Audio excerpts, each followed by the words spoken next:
Raspberry Tart couldn't fall asleep. Tomorrow was her birthday, a day that might be the best of the whole year. Raspberry Tart thought about last year. What fun it had been to plan her party with the rest of the kids. And the presents. There had even been a special treat, a new bicycle. But this year, nobody had mentioned a party, and it looked like no one would remember her birthday. She felt sad.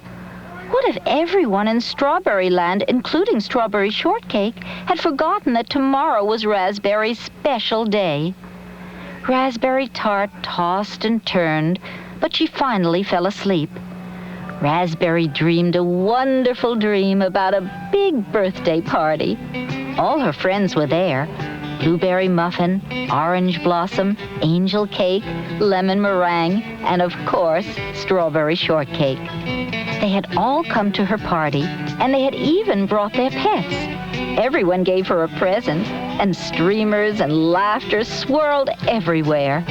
But in the morning, when Raspberry Tart woke up, her house was very quiet. Raspberry hummed a special cheer-up song she knew, but nobody came to wish her a happy birthday. "Well," Raspberry finally said out loud, "if no one will come to visit me, I will just have to go to visit them." Raspberry Tart dialed Blueberry Muffin's number. "Hello, Blueberry," she said. "Can I play with you and Cheesecake today?" "I can't play today," answered Blueberry Muffin. "I have pies to bake." Raspberry Tart next called on Orange Blossom. "Hello, Orange Blossom," she said.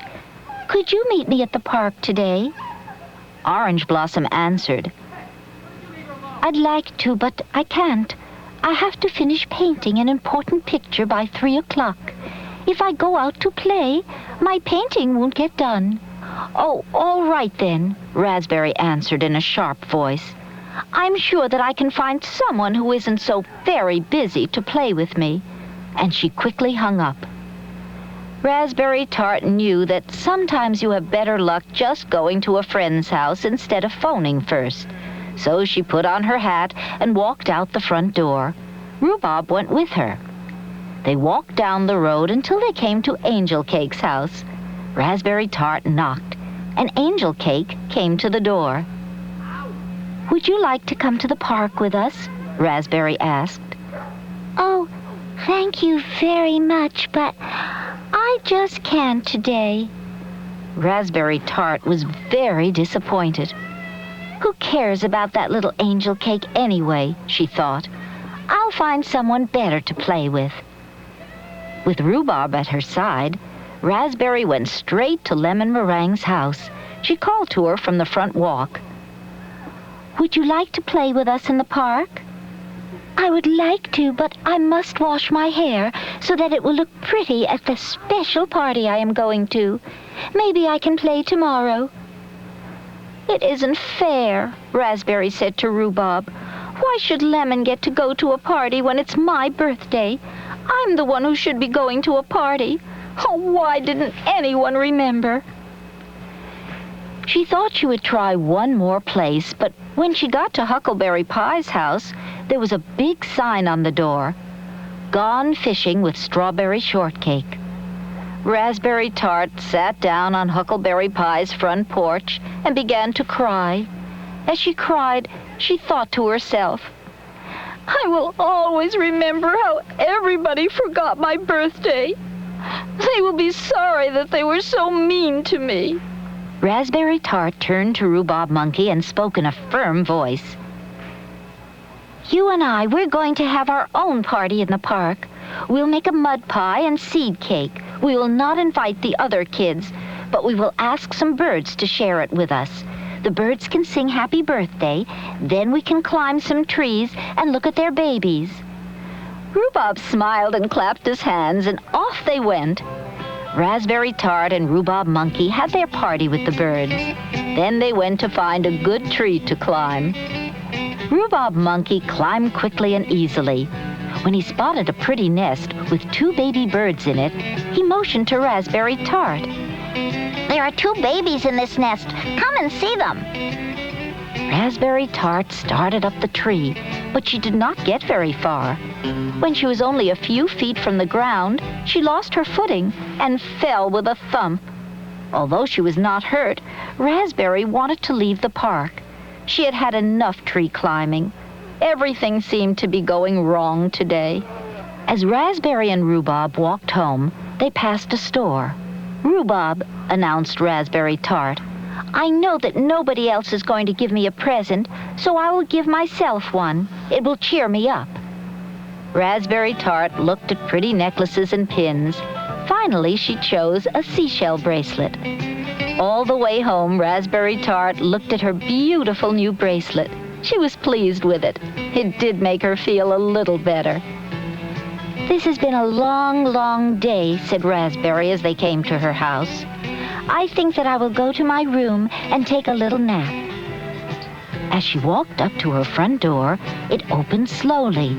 There stood Strawberry Shortcake with a big smile and a bunch of flowers.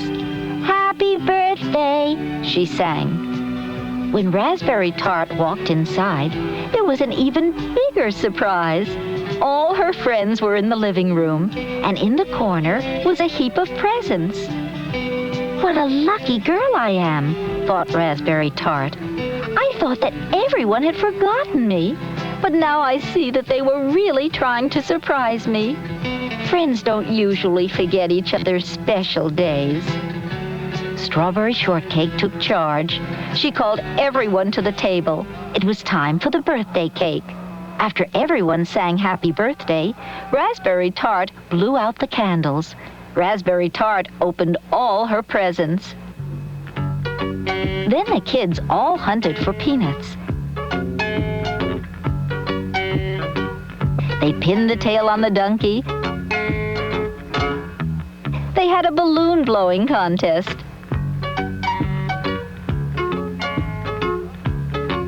Finally, Strawberry Shortcake said, "I have a poem for you.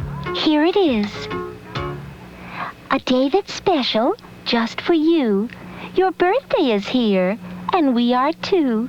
Together we sing, together we play, together we celebrate your special day."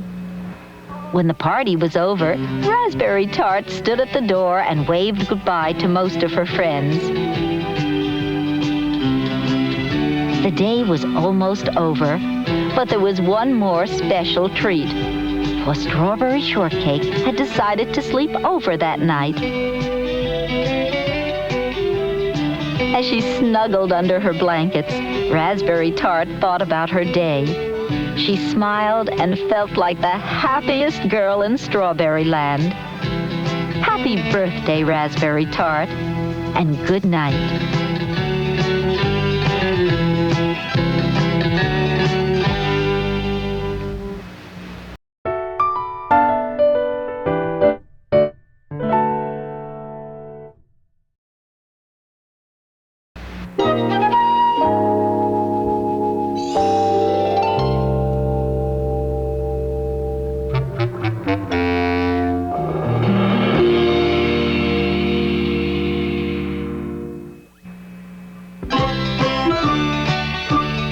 Strawberry Shortcake sat down next to Custard and looked at her neat and tidy strawberry patch. She had just finished weeding and watering every single berry plant. They now stood clean and clear, nodding in the golden sunlight. Strawberry was pleased that she had finished so quickly and decided to do something special with the rest of her day. "Custard," she said, "I have a wonderful idea. Let's fill a basket with some strawberries. Then we'll invite all our friends for a picnic lunch in the woods. While we're there, we can pick some pretty wildflowers for our supper table. Won't that be fun?" While Strawberry filled the basket, Custard frolicked about. Her wavy tail sometimes twined about the picnic basket, and once it almost spilled the berries. "Now we're ready," said Strawberry, as she laid a clean white napkin on top of the berries, and off they went. The first stop was just across the valley at the big house with the flaky blue shutters.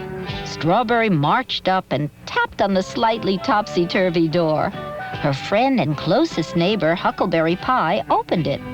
Strawberry saw that he had dripping wet hands. His dog Cupcake stood at his side, wagging his striped tail back and forth. Well, well, well, he said. Hello, Strawberry. I was just splashing some water on my huckleberries to keep them fresh. And splashing yourself too, thought Strawberry. But she didn't say so to him. Huckleberry really tried hard and meant well, even if he was a bit messy. I'm going off to the forest for a picnic lunch, Huckleberry. Would you like to come with me? She asked. Oh, gee, Strawberry, I was just getting ready to go fishing with Cupcake down at the strawberry soda stream. I hear the candy trout are jumping. Maybe next time. It was the same story at every house. Everyone had something else to do. Raspberry Tart had slept late and had too many chores left.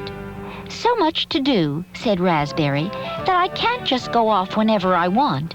Besides, Rhubarb is being naughty. Rhubarb, she called, you come right down off that roof. Even Blueberry Muffin couldn't come. Today is my baking day, she explained. Even when the sun shines, I have to get my blueberry goodies into the oven. Her pet mouse Cheesecake licked the crumbs off her face and nodded her head. Well, said Strawberry Shortcake to Custard as they headed down the lane, we'll just go by ourselves. But let's fill the basket so full of wildflowers that we can give some to everyone when we get back. That will be a nice surprise for them. In no time at all, they arrived at a clearing deep in the woods. Strawberry nibbled on some of the sweet, juicy berries and gave Custard a little cup of milk, which she had brought along. Then she looked around. There were starchy white daisies swaying gently in the breeze. Clusters of lemon-yellow buttercups opened their petals in a cheerful greeting. Tiny bluebells peeked out from behind lacy ferns. While Custard chased after a fluttering butterfly, Strawberry filled her basket to the top with the most beautiful flowers. After so much work, both Strawberry and Custard were quite tired. I'll just close my eyes for a short nap, said Strawberry, and then we'll go home. They lay down at the edge of the clearing on a soft bed of pine needles. Strawberry used a clump of velvet green moss as a pillow and soon fell fast asleep. A cool breeze tickling her chin told Strawberry it was time to wake up. And sure enough, the sun had disappeared somewhere behind the trees. Right over there. Or was it there? She just wasn't sure. From far off, Strawberry heard the hoot hoot of an owl. She knew it was time to be on their way. Custard padded along the stony path as they set off in one direction. Before long, they came to a great big hill. Strawberry knew they had never seen it before. Oh dear, this must be the wrong way. We'd better turn around, she said. They trudged on as it grew darker and darker. Twisting vines seemed to reach out to trip them. Jagged rocks and fallen logs seemed to grow up right in the middle of their way. Suddenly, there was a gigantic lake in front of them. It was so big, they couldn't even see the other side. Strawberry began to get a little scared, but she knew she had to be brave for Custard. We can cross here, Custard. We'll just have to keep trying until we find a path that leads us home. Here, she said as she leaned down to pick him up. You seem so tired. I'll carry you for a while. Even though she was weary herself, Strawberry marched forward through the deep, dark woods. As she walked, she began to think that they were really lost. Just then, she heard a buzzing near her ear. Through the dim light, she could just make out the tiny speckled body and wings of Lucky Bug hovering right in front of her. Lucky Bug, how glad I am to see you. Did you come out to join us? You know you're always welcome, but it's so dark now. Do you think you could show us the way home? Strawberry asked. Lucky Bug buzzed happily, circled round, and then flew off. Suddenly ahead on the path, there were hundreds of sparkling dots of light, and in the center was Lucky Bug. She had gathered her friends, the fireflies, to form a big ball of light. Custard jumped down and gaily trotted after them, and Strawberry skipped merrily behind. They followed the dancing light through the dark trees and bushes, and soon came to the edge of the forest. There in the distance, with the moonlight now shining down, was Strawberry's own strawberry patch and cozy home. I can hardly wait to get there so we can have our supper, said Strawberry Shortcake as she waved goodbye to the friendly fireflies. And in a twinkling, she was home. She opened the door, and what a surprise! Seated at the table were huckleberry pie, raspberry tart, and blueberry muffin with plates of candied trout, crisp tarts, and hot crumbly muffins set out in front of them. We thought a supper all together would be fun, said Raspberry Tart. Custard ran to join Pupcake, Rhubarb, and Cheesecake playing in front of the fireplace as Strawberry rushed forward to greet her friends.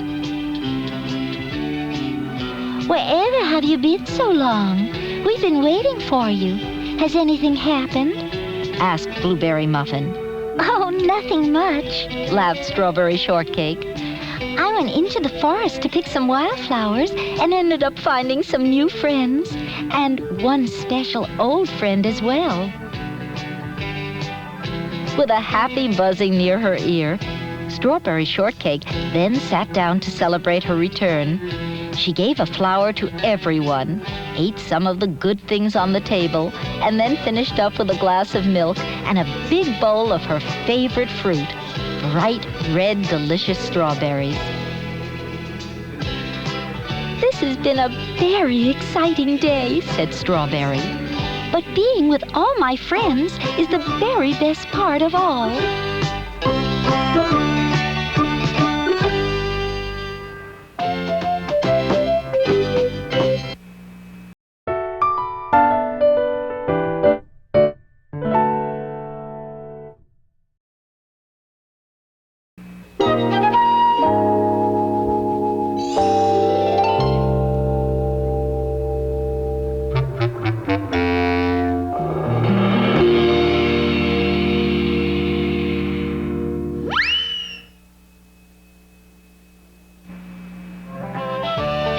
It was summer in Strawberry Land, and it looked as if the berry crops were going to be the biggest ever. Strawberry Shortcake had just brought in her first harvest of strawberries, and the other kids had all come over to see them. They are phenomenal, lisped Apricot, who liked big words. Why, they're almost as big as Tea Time Turtle, Blueberry Muffin said with a laugh. I have decided that we should celebrate our first harvest of the summer, Strawberry announced. Tomorrow, we are going to have a hot air balloon race. Everybody began to talk at once. Strawberry Shortcake always came up with the best ideas. We'll take turns. Some of us can go up in the air, and the rest will follow on their bicycles. Every balloon will have a basket of my strawberries to eat as we float out over Strawberry Land. What a wonderful idea, said Lime Chiffon. A strawberry festival high in the sky. Huckleberry yawned. I'll stay behind to guard the crops. That means I don't have to move. Everybody laughed. All that wind will mess up my hair, said Lemon Meringue, straightening her dress.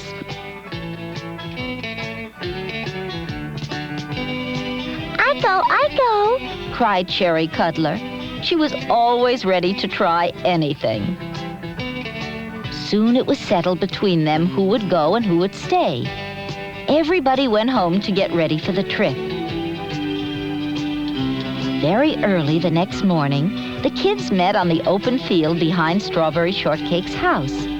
The big colored balloons were already waiting for them, their bright banners waving in the breeze. Now listen, everybody, said Strawberry. You must pull on the green cord to go higher and the red one to come down. Let's climb aboard and practice it once while we're still on the ground. Strawberry took Apple Dumpling and Angel Cake in her basket. Plum Pudding, keep an eye on Cherry Cuddler. Somebody's got to watch her every minute. Raspberry Tart and Butter Cookie climbed into the basket attached to the big green balloon. Lemon Meringue, are you sure you don't want to come? Raspberry teased. The wind couldn't mess up your hair more than it already has. Lemon turned her back and pretended not to hear. Is everybody ready? Strawberry called. Let 'em loose. The rest of the kids untied the ropes. The great balloons lifted slowly off the ground and floated away on a light west wind.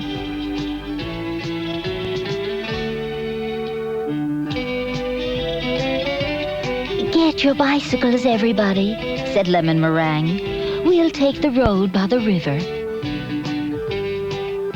Soon only Huckleberry Pie and his dog Pupcake stood in the field. Let's go, Pupcake. We'd better guard those juicy berries. But Pupcake had a better idea. He took Huckleberry's pant leg between his teeth and started pulling him towards the river. I know you want to go fishing, old boy, but we're supposed to be guarding the berry crops. Pupcake barked twice. All right, we'll sneak down to the river just for a little while. It's so early, I bet the berry birds aren't even up yet. But Huckleberry was wrong. In his castle on Porcupine Peak, the Purple Pie Man had been up since dawn watching the kids.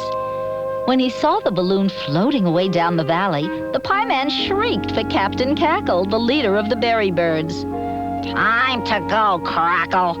Take the others and bring me all those juicy berries. With one flap of their purple wings, the berry birds rose from their perches and headed down the mountain straight for the kids' berry bushes. Everything looked so tiny down below, Strawberry Shortcake cried. She lifted up Apple Dumpling so the little baby could see over the edge. Where are we now, Plum Pudding? Down near Sugar Cane Creek, she called back. But the winds have already shifted. We're going to be blown right home again. Suddenly, Gooseberry humped. Quick, Plum, catch Cherry, cried Strawberry. Plum Pudding grabbed Cherry Cuddler just before she reached the top edge of the basket. The kids are following us back, cried Raspberry Tart. See, they're starting to turn around. Watch out, Raspberry! You're too close to those trees, cried Strawberry. Pull on your green cord. Raspberry yanked the green cord, and the balloon bounced up and down as it skimmed over the top branches of 2 pine trees. I knew those trees were there, for goodness sake, she muttered. Nobody needs to tell me how to fly a balloon. Look, everybody, Blueberry shouted. The berry birds are headed for our crops. The kids will never get back in time, and Huckleberry's nowhere in sight, Raspberry wailed. Oh, my beautiful raspberries! I've got an idea, Strawberry said. Pull on your red cords so the balloons will drop down as close as possible. Then we'll throw my strawberries at those nasty birds and knock them right off their branches. Great idea, said Plum Pudding. Your strawberries are big enough to knock even the purple pie man out of a tree, and I bet he's the one behind all this. The kids pulled on their red cords, and silently the great balloons floated down. The berry birds were so busy stealing berries that they never looked up until it was too late. Ouch! Cried Captain Crackle as an enormous strawberry hit him smack on the top of his head. One bird fell right out of the bush he was robbing. Another one flew away with a screech. Keep it up, kids! We've got them on the run now! Cried Strawberry as the berry birds began to head off in the direction of Porcupine Peak. That'll teach them a lesson, shouted Plum Pudding. Head for the big field and we'll land, Strawberry said. I see the rest of the kids waiting for us. One by one, the balloons dropped gently back to earth. Everybody helped to tie them down. We saw the berry birds flying away, said Lime Chiffon. They were trying to steal our berries, said Raspberry Tart. We took care of them. Where is that lazy Huckleberry Pie? Said Strawberry with a stern look on her face. We saw him as we came up the road by the river, said Lemon Meringue. He's taking a nap. Everybody laughed. Well, he'd better not sleep too long, or he'll miss the big party at my house, said Strawberry. Come on, everybody. We'll have a good time. And they did.